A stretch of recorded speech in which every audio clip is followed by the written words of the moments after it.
बिस्मिल्लाहिर्रहमानिर्रहीम। अस्सलाम वालेकुम नाज़रीन, मेरा नाम है ग़ुलाम मुर्सा और आप देख रहे हैं मुर्सा चैनल। मुर्सा चैनल में हम बात करते हैं जॉब्स के बारे में, एडमिशन के बारे में, रिज़ल्ट और एंट्री टेस्ट वगैरह के बारे में।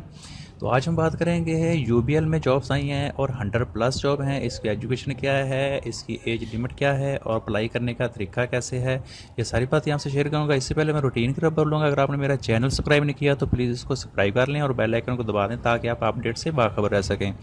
चलो स्टार्ट करते हैं। आपने रूटीन की तरह जाना है गूगल पे, वहाँ पे लिखना है मुर्तज़ ऐप और जो फर्स्ट लिंक आया भाई इस पर क्लिक करना है आपने और आपके सामने ये वाली मेरी मेन वेबसाइट ओपन हो जाएगी। यहाँ पे आपको फ्रंट में मिलेगी United bank limited UBL job 2022। तो आने वाले दिनों में ये हो सकता है ये नीचे चली जाए तो आप इसको सर्च बॉक्स में लिख के सर्च कर सकते हैं। तो जैसे आप इस पर क्लिक करेंगे तो आपके सामने ये वाला पेज ओपन हो जाएगा। यहाँ पे आपको थोड़ा सा स्क्रॉल करना पड़ेगा। तो यहाँ पे आपको सबसे पहले इसकी शॉर्टली डिटेल मिलेगी।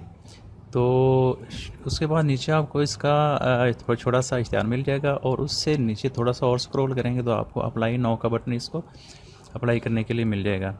तो यहाँ पे शॉर्टली डिटेल में आपसे शेयर करता हूँ कि ये गवर्नमेंट जॉब है। rosie.pk के थ्रू इसको आपको अप्लाई करना पड़ेगा। और एजुकेशन की बात करें तो ये बैचलर डिग्री मांगी है और यूनाइटेड बैंक लिमिटेड की तरफ से जॉब्स हैं, पूरे पाकिस्तान में है। और इसकी लास्ट डेट की बात करें तो 30 मई 2022 है। तो इसको अप्लाई करने के लिए आप यहाँ पे जैसे ही अप्लाई नो के बटन पर क्लिक करेंगे तो आपके सामने ये वाला पेज ओपन हो जाएगा। यहाँ पे आपको branch manager all cities, customer services representative all cities की जॉब मिलेंगी। उसके बाद ब्रांच सर्विसेज ऑफिसर की, उसके बाद रिलेशन मैनेजर की आपको यहाँ पे। तो जैसे ही किसी भी आप पोस्ट पे अप्लाई करना चाहते हो तो आप अप्लाई नाउ के बटन में क्लिक करेंगे तो छोटा सा फार्म आएगा। तो आप इसको पूरी प्रोफाइल बना के और इसको सारा को फिल करके आप अप्लाई कर सकते हैं। तो ये थे आज की जॉब। हाजिर होते हैं नेक्स्ट वीडियो के साथ। अगर वीडियो अच्छी लगे तो प्लीज़ इसको लाइक कीजिएगा और चैनल को सब्सक्राइब कीजिएगा और अपना ख्याल रखिएगा। अल्लाह हाफिज़।